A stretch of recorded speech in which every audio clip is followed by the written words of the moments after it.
Assalamualaikum warahmatullahi wabarakatuh. Selamat datang di perkuliahan mata kuliah imunologi. Pada pertemuan kali ini kita sudah masuk ke sesi kedua atau ke pertemuan kedua. Pada pertemuan kedua ini kita akan membahas mengenai respon imun non-spesifik atau ada yang menyebutnya dengan istilah respon imun innate. Jadi kemampuan akhir yang diharapkan, ini saya ada salah sedikit ya mengenai kemampuan akhir yang nomor 2 ini sebenarnya akan dijelaskan di respon imun spesifik. Jadi kemampuan akhir yang diharapkan untuk pertemuan kedua ini adalah kalian dapat menyebutkan komponen respon imun non spesifik, dapat menjelaskan bagaimana respon imun non spesifik itu distimulasi, dan dapat menjelaskan bagaimana respon imun non spesifik sangat berperan dalam stimulasi respon imun spesifik atau adaptif. Nah, kita masuk dulu ke beberapa istilah-istilah dalam imunologi. Yang pertama adalah patogen. Patogen adalah agen yang menyebabkan penyakit, bisa berupa virus, jamur, atau bakteri. Kemudian antigen adalah bagian dari patogen tadi yang bisa menimbulkan respon imun. Sedangkan istilah yang ketiga adalah hematopoiesis, adalah proses pembentukan sel-sel darah dalam tubuh. Mengapa saya menyebutkan hematopoiesis? Karena ini akan berperan penting dalam pemahaman mengenai respon imun non-spesifik. Oke, kita masuk ke hematopoiesis. Seperti kita lihat di sini, ada stem cell yang sifatnya nanti dia bisa berdiferensiasi menjadi beberapa macam sel. Nah, untuk sel-sel darah ini tentu saja stem cell-nya dinamakan multipotential hematopoietic stem cell ya. Nah, dia di sini bisa berdiferensiasi menjadi beberapa macam sel, ada trombosit, basofil, neutrofil, eosinofil dan lain-lain yang membentuk darah. Nah, kalau kita mendapatkan darah, kemudian kita diamkan darah itu dalam waktu beberapa menit dalam kondisi seperti ini ya, tegak, maka darah itu akan terpisah-pisah menjadi beberapa komponen. Ya. Di dalam darah itu ada plasma darah ya, yang warnanya kuning ini, yang berupa cairan. Kemudian di bawahnya ada sel-sel darah putih ya. Kemudian ada platelets dan yang terakhir adalah sel darah merah. Nah, ternyata kita tahu bahwa plasma itu dia mengandung beberapa asam amino, glukosa dan lain-lain. Sedangkan sel darah putih itu berperan dalam proses sistem imun dan platelets berperan dalam pembekuan darah, kemudian sel-sel darah merah itu berperan dalam membawa oksigen.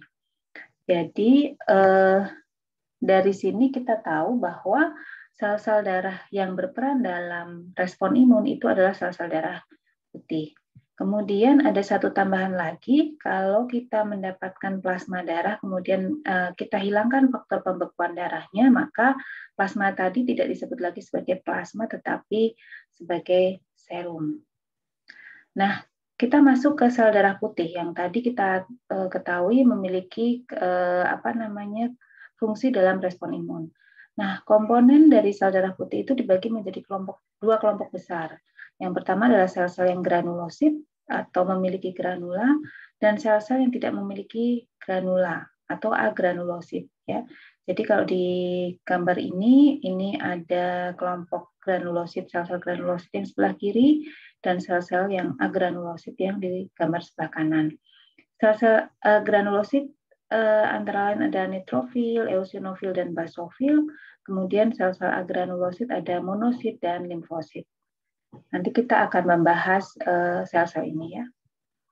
Nah, siapa dari kalian yang mengetahui mengenai kisah David Vetter? Ini disebut juga sebagai bubble boy ya. Apakah ada yang mengetahui? Ya, jadi David Vetter atau bubble boy ini dia menderita suatu penyakit defisiensi respon imun di mana hal ini menyebabkan dia sangat rentan terkena infeksi dan bisa mengakibatkan kematian pada dirinya. Nah, oleh karena itu dia hidup di suatu balon raksasa yang steril. Jadi dia harus hidup di dalam balon itu selama seumur hidupnya, ya, karena dia mengalami kekurangan respon imun, ya. Nah, jadi dari kisah tadi kita tahu bahwa sebenarnya patogen itu atau agen yang menyebabkan penyakit itu ada di sekitar kita. Dari mana sumber patogen atau sumber infeksi? Nah, sumber infeksi itu ada dari orang di sekitar kita, kemudian makanan, kemudian tanah, dan bahkan hewan peliharaan kita. Nah, jadi tadi ya, patogen itu adalah yang menyebabkan penyakit dan kemampuannya untuk menyebabkan penyakit dinamakan patogenesis. Nah, apa saja jenis-jenis patogen? Di sini ada virus, ada bakteri, ada fungi yang ketiganya dipelajari di mikrobiologi, ada juga protozoa dan cacing yang dipelajari di parasitologi. Nah, ini adalah jalur-jalur penularan penyakit ya. Nanti kalau kalian mau membaca lebih jelas ada di PowerPoint saya.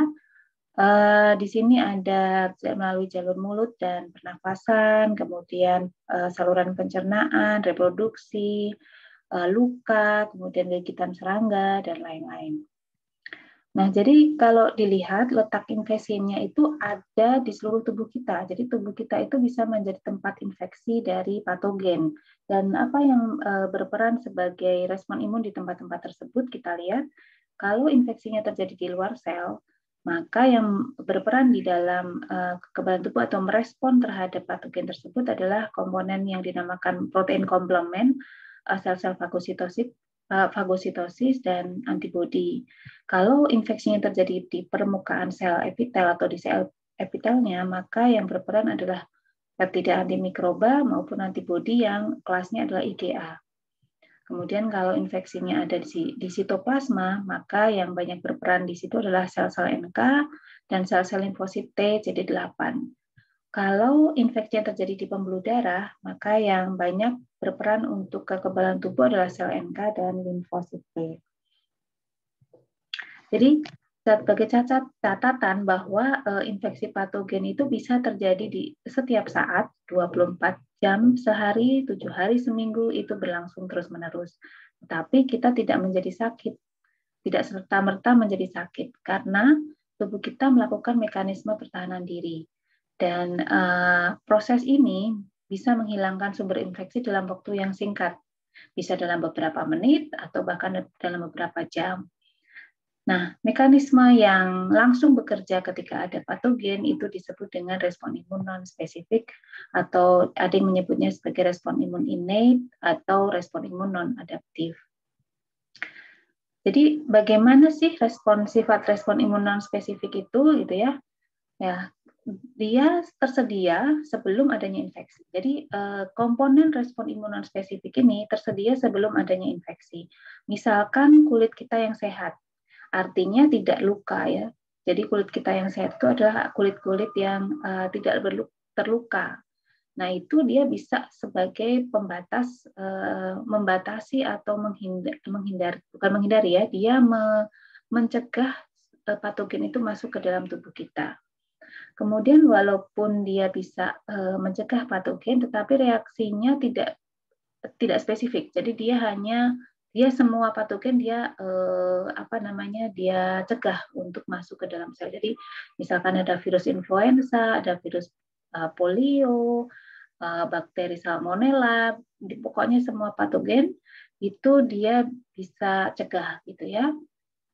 Tapi reaksinya tidak berlangsung lama. Jadi hanya beberapa jam saja, setelah itu dia tidak bisa bertahan lama dan tidak memiliki sistem memori juga ya. Jadi dia tidak bisa terus-menerus akan bekerja melawan patogen.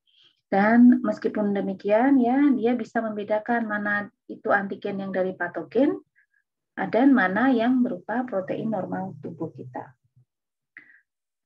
Ya, jadi apa saja komponen respon imun non-spesifik? Itu ada permukaan epitel ya, di permukaan kulit kita, kemudian di mulut kita ya. Kemudian beberapa sel fagositik yang seperti makrofag, neutrofil, dan DC. Kemudian sel-sel non-fagositik seperti sel mast, sel NK, dan protein komplement atau protein plasma.